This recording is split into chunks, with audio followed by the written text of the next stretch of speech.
Video ini dipersembahkan oleh Scrapbook Island, pusat kado unik dan kekinian. Halo teman-teman, kembali lagi di YouTube channel aku. Jadi hari ini aku mau membuat episode ketiga dari Craftpreneur. Yeay! Nah, kalian udah nonton episode pertama dan episode kedua belum? Nah, kalau kalian belum nonton, kalian bisa nonton dulu ya. Di video kali ini aku mau menjelaskan suka duka dari berjualan scrapbook. Enjoy the video! Jadi sekarang aku mau jelasin yang sukanya dulu ya. Jadi suka yang pertama yaitu aku bisa melakukan hal yang aku suka di dalam pekerjaan aku. Jadi kalau misalnya kita melakukan hal yang kita suka, pasti rasanya nggak kayak kerja kan. Apalagi kalau misalnya kalian bisa melakukan hal yang kalian suka dan juga dibayar. Enak banget kan? Nah, kalau misalnya aku ngerjain scrapbook ini, aku merasa kalau misalnya aku tuh nggak ada beban, nggak ada tekanan dalam hal mengerjakan scrapbooknya ya. Itu dibandingkan kalau misalnya dulu, kalau misalnya kalian udah nonton cerita dari Craftpreneur aku yang pertama dan yang kedua, di situ aku bilang kalau misalnya aku kan kuliahnya itu jurusan akuntansi ya. Nah, kalau misalnya ngerjain soal-soal akuntansi gitu, aku ngerasa kayak ini apa gitu, udah kayak pusing banget, udah kayak beban banget gitu loh, dan membuat aku tertekan. Nah, di sini ketika aku bisa memilih pekerjaan aku untuk ngerjain scrapbook, itu aku merasa kayak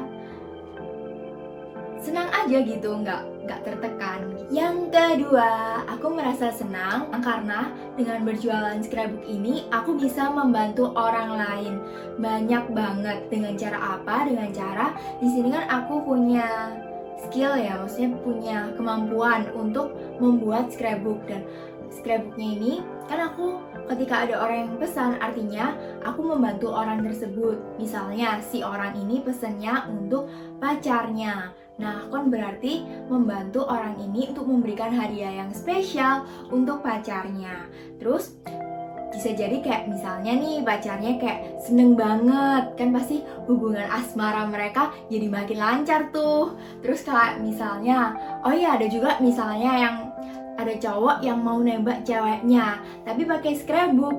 Nah, dia order di aku. Nah, kalau misalnya si cowok ini berhasil, kan pasti kayak senang banget gitu loh rasanya. Terus ada juga misalnya yang beli scrapbook itu untuk minta maaf ke pacarnya, dan ketika pacarnya diberikan scrapbook itu terus bilang kalau misalnya pacarnya ini mau maafin karena pakai scrapbook dari Scrapbook Island ini, aku juga jadi bener-bener seneng banget bisa ngebantu mereka untuk menjalin hubungan yang baik kembali. Jadi rata-rata kan yang misalnya beli scrapbook di aku itu kan nggak bisa buat scrapbook ya, jadi nggak bisa berkreasi. Nah, jadi di sini aku benar-benar bisa membantu mereka untuk ngerayain momen spesial. Yang ketiga, setelah bisa membantu, aku pun di sini juga bisa berkreasi. Jadi, Scrapbook Island ini memberikan kebebasan buat aku bisa berkreasi dengan sesuka hati aku. Nah, jadi misalnya aku juga dipaksa untuk menjadi kreatif. Aku bisa memikirkan ide-ide kreatif untuk konten YouTube aku. Enaknya next video buat apa ya gitu. Nah, terus atau misalnya kayak Instagram aku. Nah, Instagram aku nih supaya nggak ngebosenin dan orang tertarik untuk membeli, aku harus gimana ya dengan Instagram aku. Terus postingan, enaknya ngepost apa ya yang menarik. Terus bisa juga misalnya untuk produk-produknya, enaknya Scrapbook Island ini ngeluarin produk apa lagi ya yang disenangi sama orang-orang. Terus kita misalnya memikirkan suatu produk, terus kira-kira produk ini cocok nggak ya untuk target market kita. Jadi aku benar-benar bisa berkreasi dari segala hal, gak cuma dari scrapbooknya aja, tapi dari segi marketingnya, terus dari segi operasionalnya. Jadi benar-benar aku bisa berkreasi sesuai dengan apa yang aku inginkan. Terus yang keempat, aku bisa mendapatkan kepuasan setiap harinya. Kepuasan apa kak? Jadi di sini maksudnya aku bisa merasakan kayak bahagia gitu loh setiap harinya. Bahagianya dari mana? Misalnya, aku setiap hari itu pasti kayak bacain chat-chat di WA, chat-chat di Line Ad, atau di mention Instagram, atau di DM yang kadang isinya itu kan kebanyakan juga dari yang udah order terus kirim testimonial ya. Kak, udah sampai nih scrapbooknya. Thank you ya, aku suka banget. Nah, di sini aku yang ngebacanya itu jadi bener-bener senang banget. Sesimpel kayak testi kayak gitu aja menurut aku itu udah bisa bikin aku senang gitu, karena aku bisa bermanfaat nih untuk orang lain. Terus begitu juga dengan YouTube ini yang baru-baru aku jalanin. Nah, bacain komen di YouTube aku kayak misalnya, "Kak, terima kasih ya videonya. Video kakak sudah membantu aku dalam mendekor kamar aku." Nah, itu juga buat aku seneng banget karena aku bisa sharing, bisa berbagi, dan bisa bermanfaat bagi orang lain. Next, kita lanjut ke dukanya. Nah, sebenarnya ini bukan duka sih, tapi lebih kayak ke tantangan gitu loh. Tantangan apa saja yang aku hadapin ketika aku berjualan scrapbook. Yang pertama, menghadapi customer rempong. Dengar gak? Yaitu, jadi yang namanya customer rempong, teman-teman yang punya online shop di sini pasti tahulah ya gimana rasanya menghadapi customer rempong itu gimana. Nah, sama seperti aku di sini banyak banget macamnya ya dari customer rempong ini. Dimulai dari yang pertama, misalnya belum apa-apa ngechatnya dimulai dari huruf P doang. 1 detik gak dibalas, balasnya P.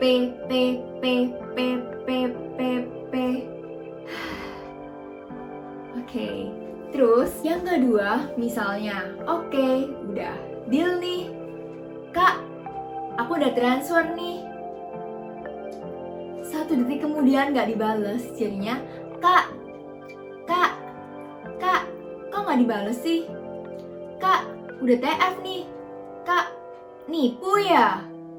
Wow. Dan yang ketiga, misalnya dari segi pembuatan scrapbooknya. Oh iya Kak, nanti untuk cover depannya aku minta warnanya itu kuning ya Kak. Terus habis itu dikasih tulisan I love you Kak. Terus habis gitu jangan lupa fontnya itu Comic Sans MS ya Kak, ukurannya 12 Kak. Oh iya Kak, tulisannya yang gede ya Kak, biar bisa dibaca. Terus di halaman pertama nanti dikasih gambar Doraemon ya Kak. Terus di halaman kedua kasih gambar SpongeBob. Tapi SpongeBobnya juga sama Patrick ya Kak. Terus di halaman ketiga jangan lupa dikasih gambar Dora ya Kak. Terus habis itu, oh ya Kak, warnanya halaman pertama tuh merah ya, halaman kedua hijau, yang ketiga halamannya pink Kak, biar bagus, biar mencolok gitu. Oh iya Kak, nanti di bawah foto yang ini dikasih tulisan aku cinta kamu ya Kak. Terus yang bawahnya lagi dikasih tulisan jangan tinggalkan aku. Tapi fotonya ini ditaruh di kiri ya Kak. Setelah itu fotonya ditaruh sebelah yang kiri. Nah terus yang ini ditaruh di bawahnya Kak. Terus di halaman belakangnya Kak foto yang ini. Tapi jangan deh Kak, jangan jelek. Yang halaman pertama tadi dipindah ke halaman ketiga ya Kak. Terus yang di halaman ketiga tuh dipindah ke halaman yang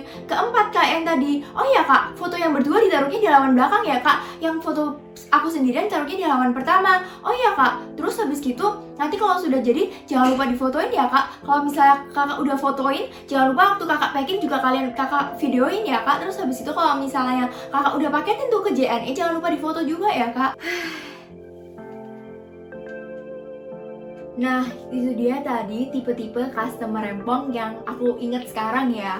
Jadi, tapi menurut aku sih, serempong-rempongnya customer kita, seribet-ribetnya customer kita tetap harus melayani dengan sopan, dengan ramah.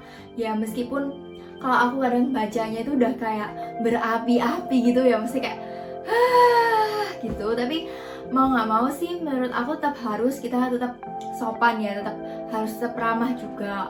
Karena mau nggak mau kan mereka juga pembeli kita, jangan sampai kita tuh berkata-kata kasar atau jadi nggak sopan terhadap mereka. Yang kedua adalah kalau berjualan scrapbook ya, tantangannya adalah di deadline. Jadi ketika ada pembeli kalian yang bertanya, Kak, kalau aku mau order untuk tanggal 30 Juni bisa nggak Kak? Please, sekali kalian bilang bisa, kalian harus benar-benar memenuhi ucapan kalian bahwa scrapbooknya sampai tepat di tanggal 30 Juni. Tidak ada kata tetapi. Nah, karena kita kan menjadi bagian juga dari hari spesialnya mereka ya. Kalau misalnya ternyata mereka pakai untuk tanggal 2 Juli, terus kemudian scrapbook itu nggak sampai, kan artinya kita juga merusak momen bahagianya mereka.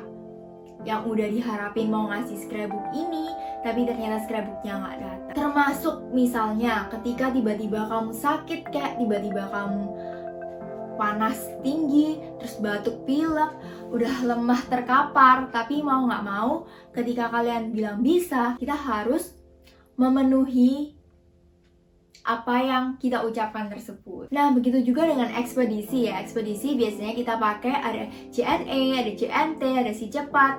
Nah, kadang kan mereka juga sampainya itu bisa cepat, tapi bisa juga kayak lama banget nggak nyampe-nyampe.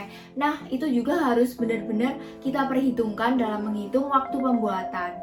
Nah, solusinya gimana, Kak? Nah, kalau dari aku sendiri, selama berjualan scrapbook ini, dulu awal-awal jualan sih kalau misalnya ditanya, Kak, aku perlu buat tanggal 10 Juni, bisa nggak? Aku pasti jawabnya, kalau misalnya aku bisa ya, aku pasti jawabnya tuh bisa. Atau kalau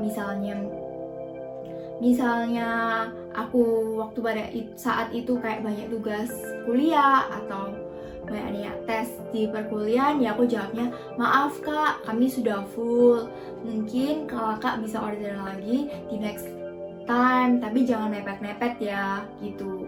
Nah, kalau sekarang aku tuh sistemnya nggak mau di deadline pakai tanggal. Jadi misalnya aku tuh kasih kayak ada lama pembuatan di Scrapbook Island. Jadi misalnya kayak yang express itu 3 hari dengan tambahan biaya.